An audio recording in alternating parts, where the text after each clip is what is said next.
Hey guys, what's up? Welcome back here to today's episode of Intuitive Angling, and much appreciated you guys coming by the channel. Check today's video out. I really appreciate that. And guys, today we're going to be talking about why December 21st is the worst day of the year for bass anglers. Going to sort of get into that a little bit. I think you might find it interesting and sort of give you some tips and advice that's going to help you catch fish in regards to why December 21st is the worst day of the year for bass anglers in the country. Also, guys, just a quick thank you. I just want to extend a big thank you for me and my family, for everybody that's taken time to support Intuitive Angling here. All you guys that are going into my description of each video and using like my tackle warehouse link and my solar bat sunglasses link and all the links in there, and subscribing to the channel. You guys are keeping the channel on YouTube, so just wanted to extend a big thank you to everybody out there for that. Okay, I have to tell you right off the bat, guys, that December is a decent month to fish as far as the fish biting in, but I hate December. December is, in my opinion, is the worst month of the entire year, mainly because it's the shortest daylight period. There's less daylight hours in the month of December, excuse me, than any other month of the year. And the reason why December 21st is the suckiest day for fishermen is December 21st is a winter solstice, which is the shortest day of the year. Now, we are creatures of the light. Human beings are daylight creatures, so the less daylight hours that we have, the less productive that we can be for the most part. But the point of the video, what I'm going to talk about, aside from the fact that I really like December 22nd because the days start getting a little longer every day, but I want to talk about daylight length, the hours of daylight in different times of the year, because that has a big influence on bass and what they do and their movements and behavior. In my opinion, from my experience in bass fishing, when you talk about bass behavior and movement and the things that bass do or don't do, and how you can catch them and how they bite or how they don't bite, a lot of people put factors in like water temperature, water clarity, time of the year, the wind, the weather conditions, fishing pressure, all that type of stuff. But I can tell you guys from my experience right now, probably the biggest overlooked aspect as far as what changes bass, their mood and their personality, is the length of the daylight hours that we have. Because in June, when we have the longest daylight period of the year, I mean, we're talking about, we got daylight for what, 12, 13, maybe 14 hours a day, depending upon what part of the country you are in geographically. And then, you got a significant cut of that by December 21st. I mean, it doesn't get daylight here in Missouri until, probably 7:30 in the morning. And then it's pretty much dark by 5 o'clock. So when you're talking about the biological rhythms of the bass and the things in nature that cause bass to do certain things, the length of daylight hours, in my opinion, is at the top of the list. Now, I'll give you guys a prime example.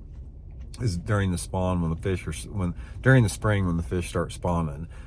It's pretty much agreed, most people agree, that when the water temperature starts to get around 60 degrees and you get in and around a full moon in April, that you have a pretty big spawn with that.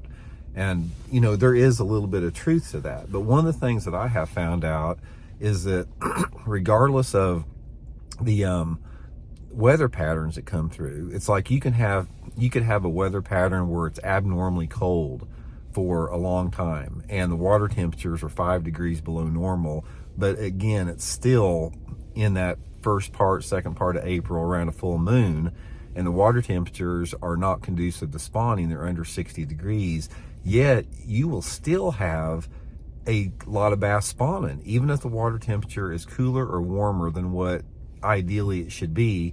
And in my opinion, that is because the spawning activity is triggered by the daylight hours more than anything else. The rhythms of a bass are closely connected to how many hours of daylight or darkness that you have in terms of feeding and their movements and how they position in certain areas. When you talk about bass, stereotypically going through the cycle throughout the year of in the winter time of the year, they're deep and suspended, it warms up a little bit, they move up shallow in the springtime of the year, they disperse a little bit in the summertime, they go deep and shallow, and they're scattered again in the fall time of the year. There's depending upon the lake that you're fishing and where you're at, this is going to vary greatly. But one thing that remains the same is, again, the length of the daylight hours. So how can you use this to benefit? How's it actually going to benefit your fishing? It doesn't really. I mean, that's the thing about it. It's like there's nothing that you can really do about it in terms of using it to your advantage or not. It just sort of is what it is. But I will give you one little piece of advice. I'll leave you guys with this video with a little piece of advice about time of the day and how you can use that to your benefit in general. When you're talking about the length of a day, a lot of times you're talking about the light intensity and the angle of the sun, because depending upon the month, not only you have varying degrees of daylight, but the angle of the sun is at a significantly different angle. One of the things that you're going to find out in fishing, unless the water temperature is cold, like cold 40, 45 degree, in that range there, maybe even, anywhere in the 40s, which is about the bottom of the temperature most people bass fish in, shade isn't a big deal. That's the only time of the year that shade or the lower light conditions are not going to benefit you. Every other time of the year, as long as that water temperature is over 50 degrees, I don't care if it's in February or December or whatever, shade is always going to be critical. And the reason is because shade creates cover. And the clearer the water and the sparser the cover, the even more important shade is to create that cover. Shade creates an ambush point for fish. They feel more secure, they feel more aggressive. And again, based upon the time of the year and the sunlight angle, this is really important. So one of the things that I would encourage you to do is pay close attention to how the structure you're fishing is positioned in relationship to the sun angle. So therefore, in the cooler months, as long as that water temperature is over 50 degrees, a lot of times those southerly facing banks are going to be a lot better for a lot longer, because the sun, early in the year is at a lower southerly angle, and late in the year as well. So I really look for those southerly banks a lot, and anywhere between like March through May, and then again through September through December. That's a big key for me anyway. So anyway, like I said, the time of this video, I think it's the 19th of December. I'm filming it, so right in the middle of the suckiest part of fishing, in my opinions. But it's going to get better as soon as December 22nd rolls around. Things will start looking up a little bit. So hope you guys are well. We'll talk later.